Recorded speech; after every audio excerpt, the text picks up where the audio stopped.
Good morning, friends. Welcome back to She's At It Again. I'm fixing to make some egg rolls, and I want to take you with me. This is kind of a drawn-out process. You can make it a quick one, but I've got until dinner tonight, so I'm just going to take as long as it needs to take. I'm going to make my filling first. We're going to make pork and, of course, cabbage egg rolls, and I'm going to let the filling chill a bit before I start filling them up, but I'll try to video each segment so you can kind of figure out what's going on, but I think you'll like these. These are better than store-bought, of course, and you know what all the ingredients are. I've changed up a few things because I used to buy things like oyster sauce, a jar of oyster sauce, but ding-dangity, I can't find anything that doesn't have MSG or caramel color in it. I just don't want that. So I did a little bit of research, and I'm changing things up a bit. I think you might have all this stuff possibly in your refrigerator. So if not, easy enough to find at the supermarket, but go along with us as we make some authentic egg rolls.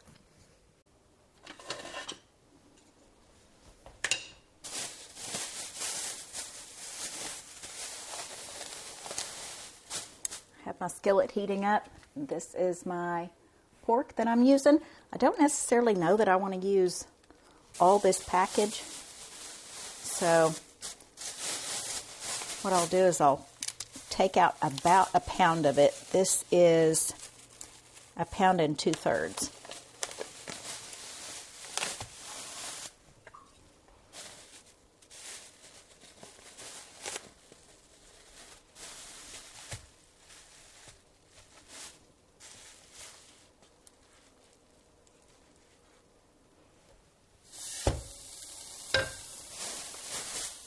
Stick this back in the fridge and either put it in the freezer or make something else out of it soon.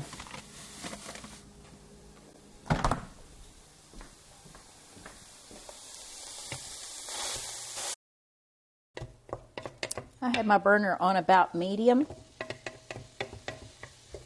And this is my large burner, so although it's probably not hotter than the smaller one would be, it seems hotter because it covers a bigger space. I'm not necessarily going for cooking the pork enough to where it's all the way browned, about as brown as pork can get, but more than anything, I just want to break up any chunks that are in there because they're just a lot harder to break up once you get everything else mixed in. And everything else is chopped so finely that I don't want these to be too big and chunky.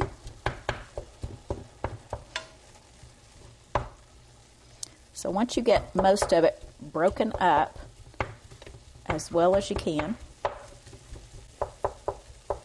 I'm going to clear out a spot in the middle where it should be the hottest. And I think the first thing I want to put in there are my onions. This is about 2 tablespoons, I'd say, of just a yellow onion chopped very finely.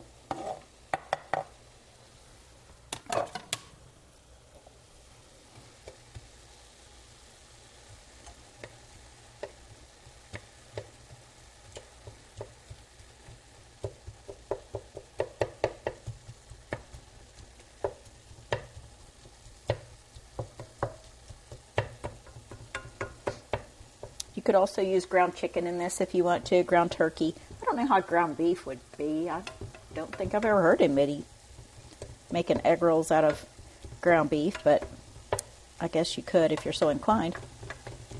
Now, cheeseburger egg rolls, I have heard of that. I think I've actually made those before. I can't remember. And obviously they would be made with ground beef.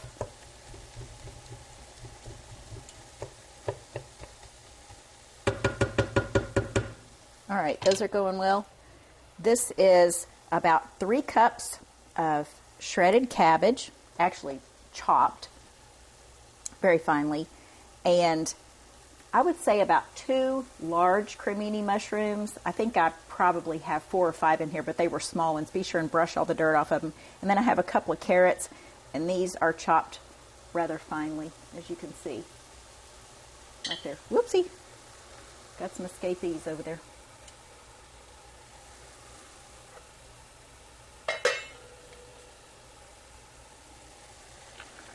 Just going to dump all that in there.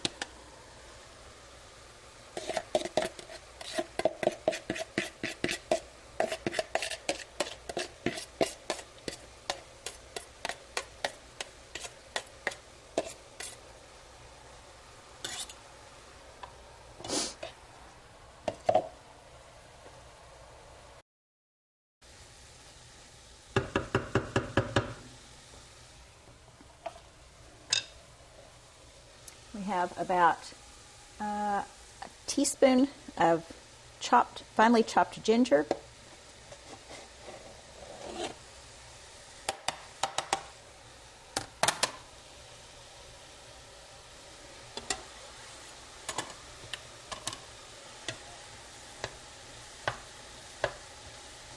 And if you've never used fresh ginger as opposed to dry ginger, it is like a whole different ballgame here. I don't remember the first time I ever used fresh ginger, but I just thought, wait a minute, this doesn't taste or smell anything like the dried ginger. And I don't know what happens to ginger when they dry it, but it's like it just turns into no taste, no smell. And I guess it would probably liven up a bit in cooked dishes, but fresh ginger is just so much better. And it really is not very expensive at all. In fact, you can go to the supermarket, they have it in these big giant, what they call knobs, and you just break off as much as you want and then just pay for it by the pound. So it's quite inexpensive to use. Okay, this is cooking pretty fast. We're going to use about a teaspoon. Let me see how much I need here.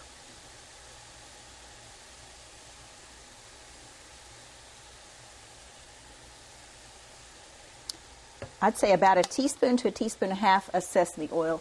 Now, sesame oil is really strong. I love, love, love the fragrance and the taste of sesame oil. Just, oh my goodness, even cooking, it just smells so fabulous.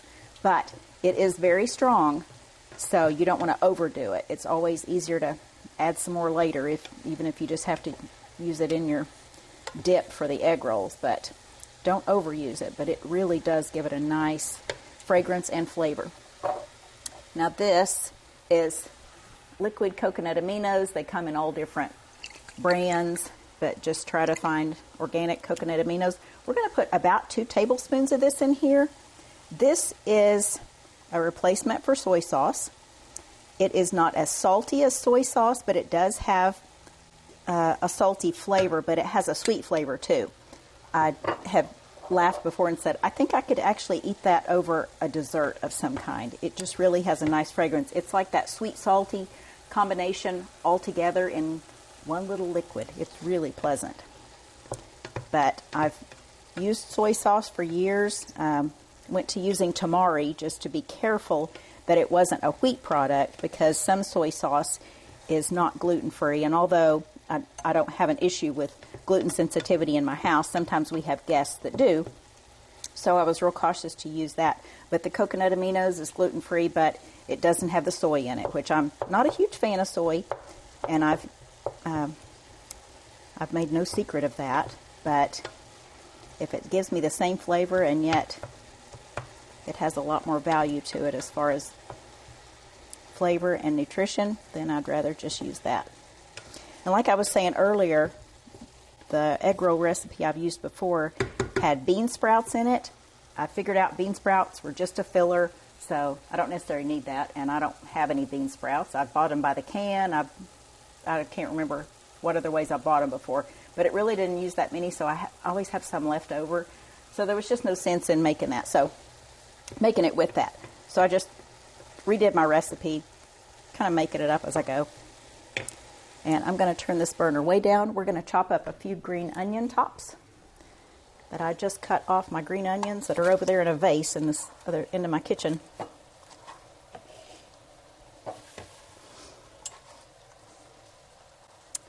But my other egg roll recipe also had oyster sauce in it. And I started looking at the label, and even though I hadn't even opened it yet, the last ingredient was caramel color, and I'm just not a fan of that. Just the things they use to make caramel color, it's not something I want to eat, so I just decided I didn't need that. So that's when I went to doing some research and found out that I just need that umami flavor that's also provided in mushrooms. So that's why we chop the mushrooms up so tiny, because it's not a texture that we're after for the mushrooms. It is the flavor of the mushrooms.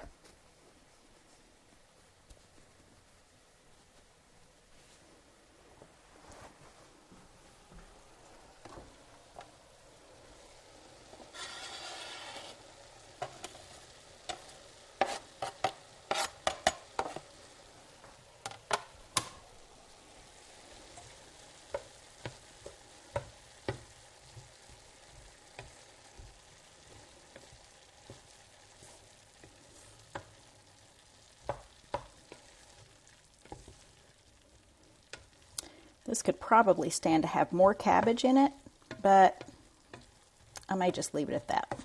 I don't know. I may add some more cabbage. I have more in the fridge. But we're going to turn this burner off, put the lid on, and let it set just like that. We'll let it cool off a while, then we'll come back and make our egg rolls in the wrappers, and we'll show that process too. All right, we're back. I have 2 egg roll wraps just left from when I was making different kind of egg rolls here recently. You can check out that video. We'll try to link it. I think they're called Santa Fe egg rolls. I could be wrong about it, but my husband knows. He's the one that edits the videos, and he knows what we made, so maybe he'll link that. So those are different egg rolls. So this is cooled off almost, and I did add about 2 more cups of cabbage to this. So you can see there's some brightly colored cabbage in that. That's the one I just added recently. And I added it right after I turned the camera off. It's just that it kind of got steamed with the rest of it, but it's not 100% cooked as much as the other ones. I'm going to get a little bit of water in a cup just so I can seal the edges of these. I turned the camera on and I realized I'm not really as ready as I thought I was. So we'll try to get it all done. All right, so turn your egg roll wraps at an angle like this, like you're looking at a diamond kind of instead of a square. It's kind of dry on the edge. Take your ingredients, push them toward the center as much as you can. Pull the edges in. Roll them as tightly as you can. Looks like I busted a hole in that one. The first one goofed. That's not a good sign, people. And we're trying to crawl out the end here. It's one thing if you're going to bake these, but if you're going to fry them, I'm not a good fryer. I'm just not. I don't like the smell it leaves in my draperies. I don't like the smell it leaves in a room. I have to have a bunch of exhaust going, but I don't like for things to fall out into the oil that I'm using. So for right now, that's got a little teeny tiny hole in it, so that'll be one of our last ones that we put in there. As you can tell, I have a lot of filling, and I'll probably have too much filling for these egg roll wraps, and I'll wind up making another batch of egg rolls at some point soon. But we'll fill up all these as best we can. All right, let's try this again.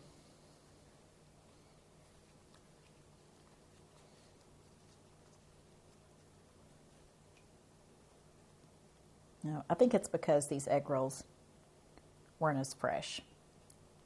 They're just kind of busting at the seams. Now, if I open the new package and do the same thing, I'm just lame at making egg rolls, I guess.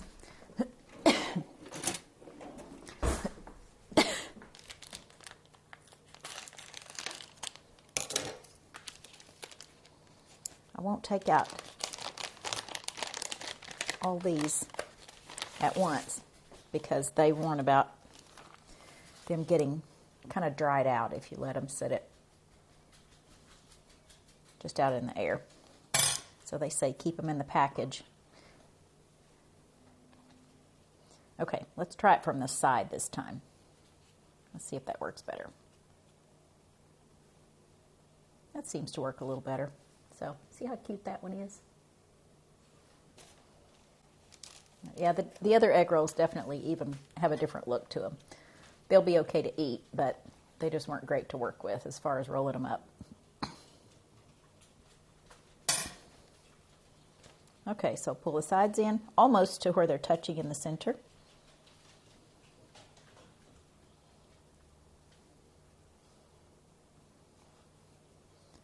That one doesn't feel pretty tight.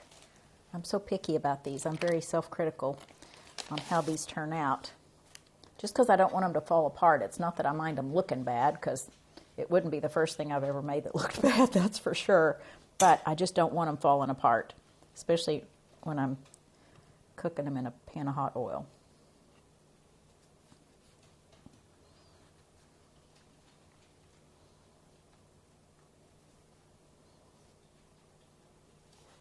Okay, that one looks a little bit better. Nope, it's creeping out the edge. What is wrong with me?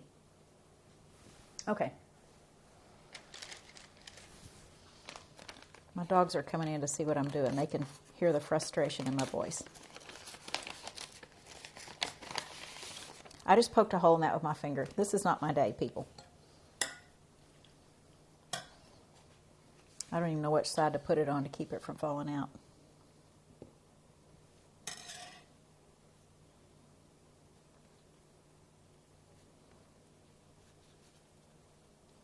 Maybe I should work with wonton wraps. Those are really small. Maybe egg rolls are too big for me.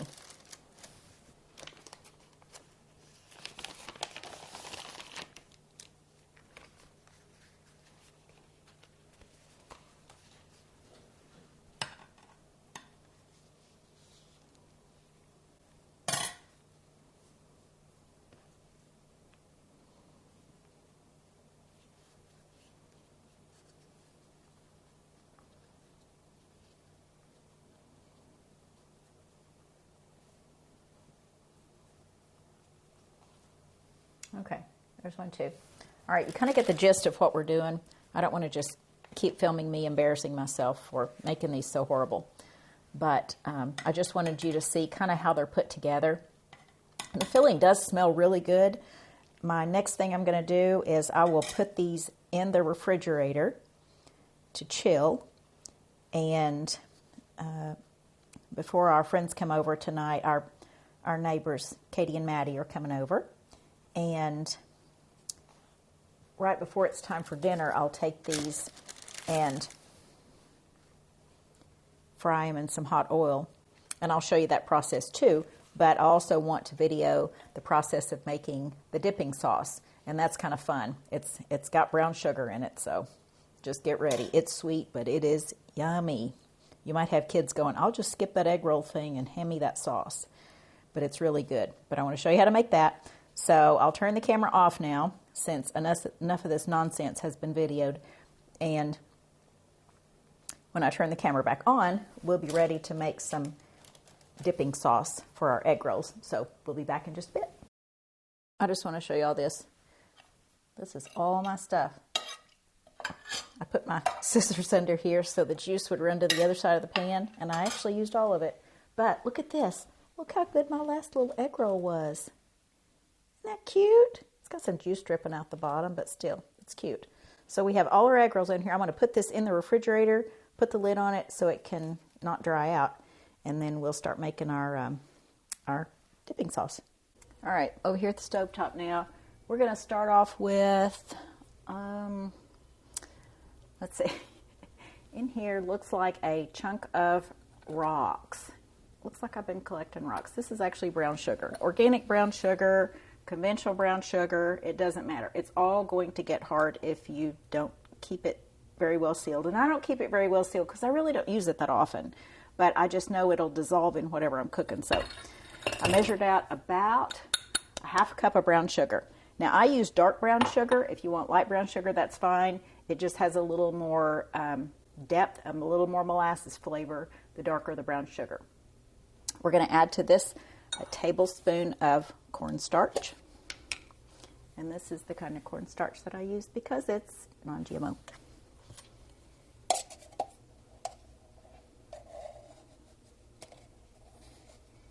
So just one level tablespoon.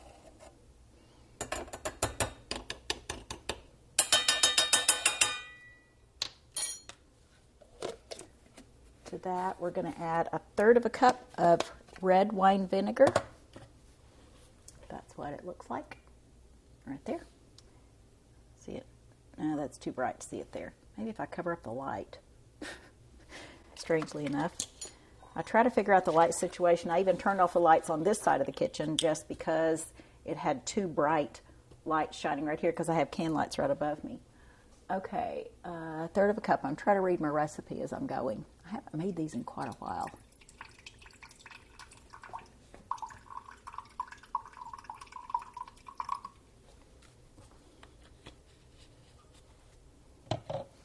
So 1/3 cup of red wine vinegar.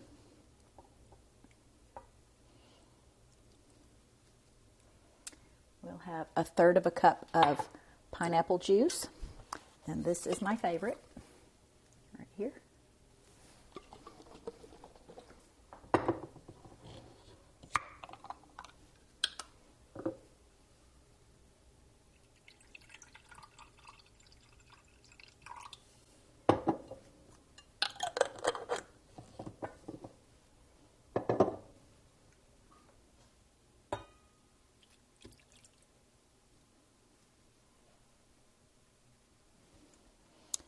All right, we're going to turn the burner and we're going to heat this up.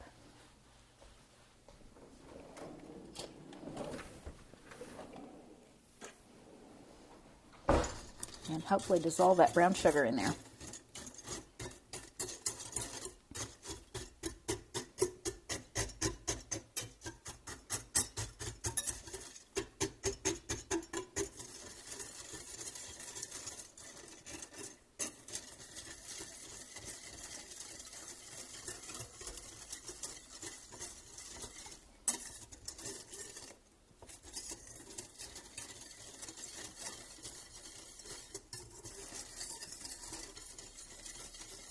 Probably the most important, valuable lesson I can pass along to you as a novice cook or as one who's been cooking for a long time. I'm almost 60 years old, and I started cooking when I was, I got serious about it when I was about 18. So I've been cooking that long, just constantly making mistakes, experimenting, trying something new, total fails, a lot of successes, but some fails. But I will tell you this, the one thing I have learned, that if you can make something ahead of time, make it ahead of time. I remember when I was in college and I had my own kitchen, and I would come in from class and I had planned all week to make something like chicken fried steak, and my roommates were going to be so excited because I was making chicken fried steak, and I was really the only one in my apartment that was interested in cooking. Everybody else just, picked something quick like pancakes or tuna salad or, whatever. But I always looked for a new recipe and would shop for the ingredients, and I just got so excited, just the anticipation of making something I'd never made before, and everybody was just going to enjoy it so much. Not that they were going to just think I was so great, but that they were going to actually enjoy something that we didn't enjoy a lot, because college students just don't enjoy home-cooked meals very often. But what I didn't understand at that point was I could have made part of that chicken fried steak ahead of time and then focused on things like the mashed potatoes and the gravy and the sides and the biscuits and the dessert and the things like that. I thought you had to go into the kitchen, because that's what I always saw my family do. You go into the kitchen, you prepare a meal, you put it on the table. I never saw anybody make anything ahead of time, but call it wisdom, call it God just kind of going, hey, ding dong, you can do this better than that. I've figured out that if you can do it ahead of time, and just like making these egg rolls, our dinner guests probably won't be here until 5:30 or 6, but I've got those egg rolls ready to go in the grease. Now, I could fry them ahead of time and then just put them in the oven and reheat them, and I might do that at the last minute after I walk the dogs and come in and I think, you know what, I can get this done ahead of time, just keep them warm in the oven, that's fine. But what I'm not doing is waiting until 4 o'clock and then trying to put my egg rolls together and then fry them and make the sauce and make the fried rice to go with it and find something for dessert all at the same time, because that would frustrate me and that would cause me to not want to cook again. Doing it like this and making things ahead of time is just a game changer for anybody who's trying to have guests or cook for your family or even cater a large event. If you can do it ahead of time, whether you have to put it in the freezer in large containers to not do it for a few weeks, or if you're just going to do it a day ahead of time and you can easily reheat it in the oven and it tastes just like you just made it, by all means, I would encourage you to try that on anything, especially things like soup and stuff that's so easy to reheat. But if you have a way to store it and keep it good, by all means, try to do things ahead of time. All right, we're just waiting for this to get thick. It's not going to do it with the burner down that low, so I don't know what I'm doing. I think I was too concerned about breaking up that brown sugar, but it dissolved pretty easily. So the cornstarch in this is going to thicken it up. What we want to do is just get it to the point of being thick, and then we're done. We're totally finished with the cooking part. So we take it off the burner and we add our other ingredients to it. I'm going to get my piece of ginger out here because I'm seeing later in my recipe I need about 1/4 teaspoon of ginger, and I'm just going to grate it with my rasp. This is what a rasp looks like, or a micro. The brand name is Microplane Zester, but it's also called a rasp.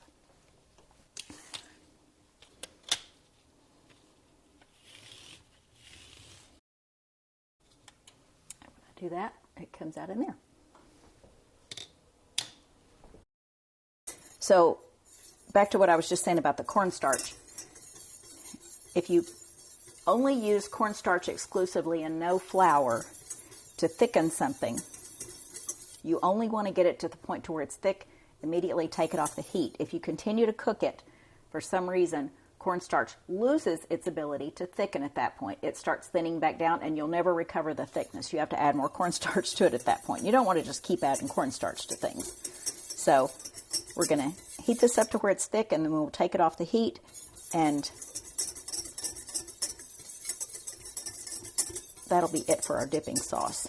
And we'll just kind of keep this warm until it's time to eat later on tonight. And it may or may not be warm, but the egg rolls will be warm when we eat those, and then you dip them in the sauce, and the sauce gets warm.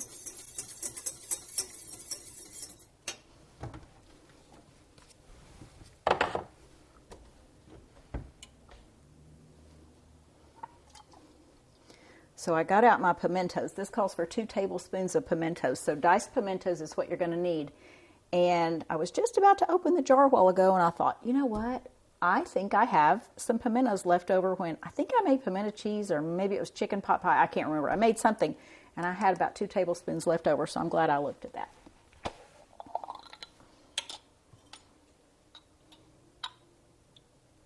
So I'll just use what I already had left over in the fridge. They seem to have lost some of their color, but it's packed in citric acid, so I'm sure just the fact that I've opened it before, it lost some of its color, but it's not bad.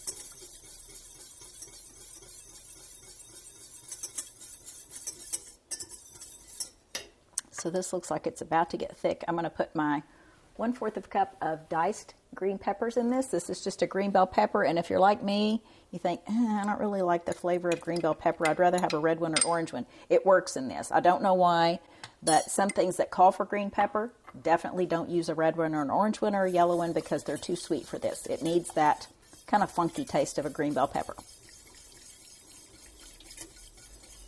But you want to kind of chop it up small. And if you have people that freak out over green pepper, puree it in the food processor then. Just mask it as best you can. I don't have any picky eaters at my table tonight.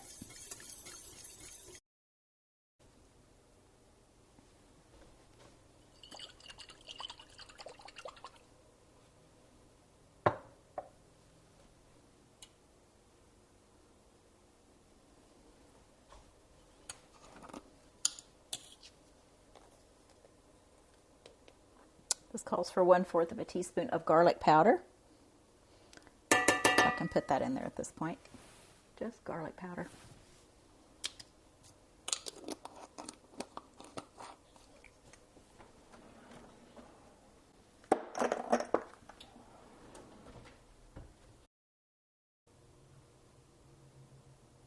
This mixture is actually called sweet and sour sauce. It's what you would get at an Asian restaurant if you were to order egg rolls. Chances are to go with it. That or a hot mustard sauce.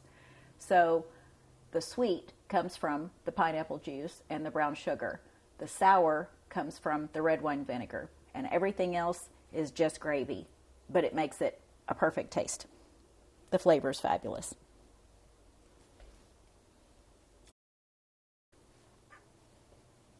Okay, when you're cooking with a liquid that has cornstarch in it, when you start noticing bubbles come up from the bottom and they look like little blobs of gelatin, that's your cornstarch working.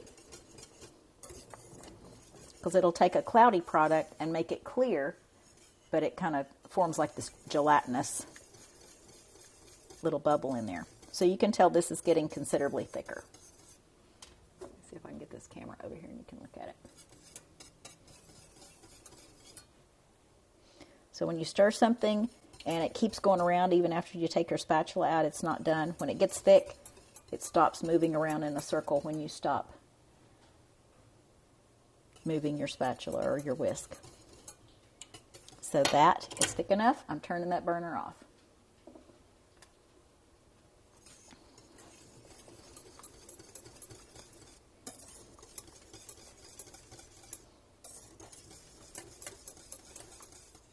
At this point, we want to add, let's see, I think a tablespoon of coconut aminos.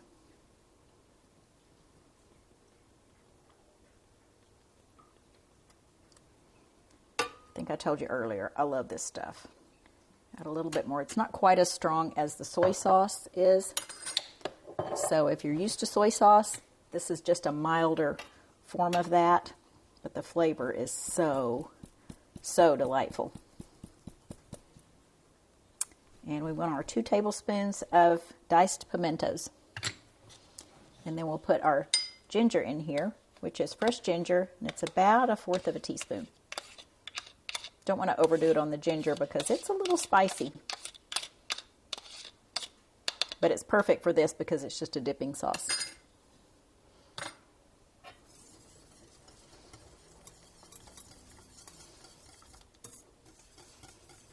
All right, this is what our mixture looks like.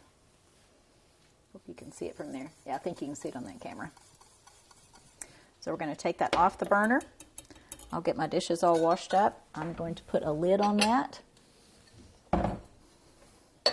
And that is ready for our egg rolls later. So all we have to do is, I think I might make some fried rice with this, but then fry our egg rolls, and we'll be ready for our guests tonight. So we'll be back in a bit. All right.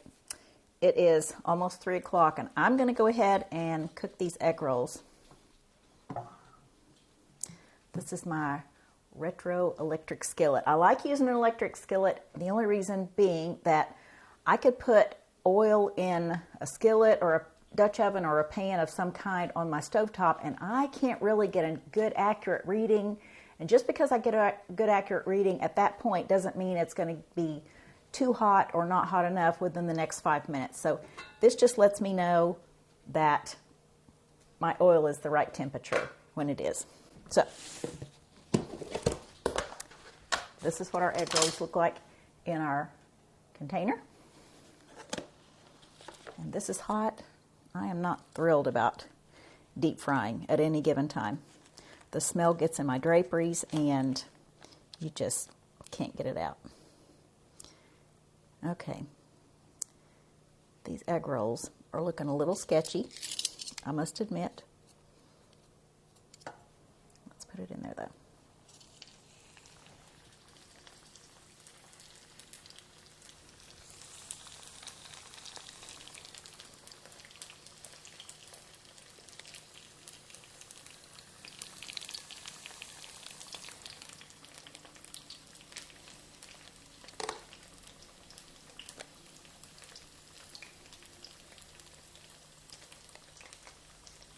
With some of these, my filling was just a little wet, and it leaves a little tiny hole in it. So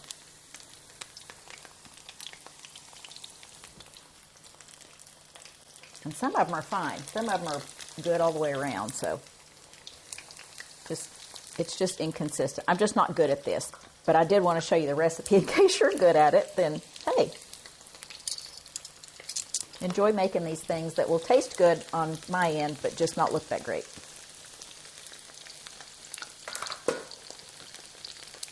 I have my pan. I think you can see this in both shots. This is a stainless steel baking sheet, but it has a rack in there. I ordered these off Amazon, and there were 3 different sizes. This is the largest one, and when I first got them, I thought, I'll never use the rack probably, but I'll just keep it in the side of the shelf. And come to find out, I actually use this more than I thought I would. So they're pretty nice. Now these are going to cook, I think, for about 5 minutes. So I'm just going to kind of keep an eye on them and see if they brown on one side, then I'll flip them over. So we won't show the whole process, but I want to show you at least one batch of them cooking and what they look like when they're finished.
This one's the one making me nervous.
I see little bits floating out periodically. That's the second little bit floating out. And I think it's coming out of that one that had a hole in it. But they're just tiny pieces, so I'm not too concerned about it.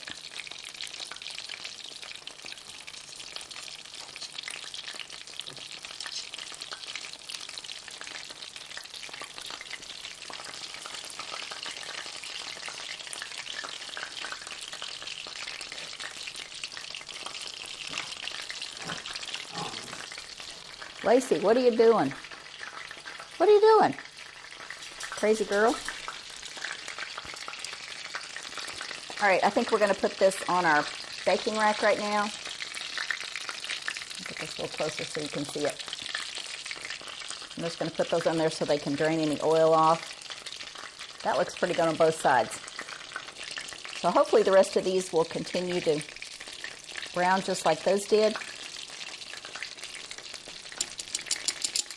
And I'll let you see a final product, hopefully on a serving tray in just a bit. So we'll be back. Okay, we got our egg rolls made. This is one that I had to cut open. I had to do a thumbnail picture, so I had to put some sauce on it and all that. And I had to try it. It's really good. Although mine are not the prettiest egg rolls, yeah, they're good. You need to try this. If you got somebody that likes to play with hot grease, I'm not one of those people, but it was kind of worth it. I don't fry things a lot, but these are one of the things that I think you'll enjoy. Put lots of vegetables in there. Kids love these things. It's food that you hold in your hand, so who can go wrong with that? Hey, thanks for joining us.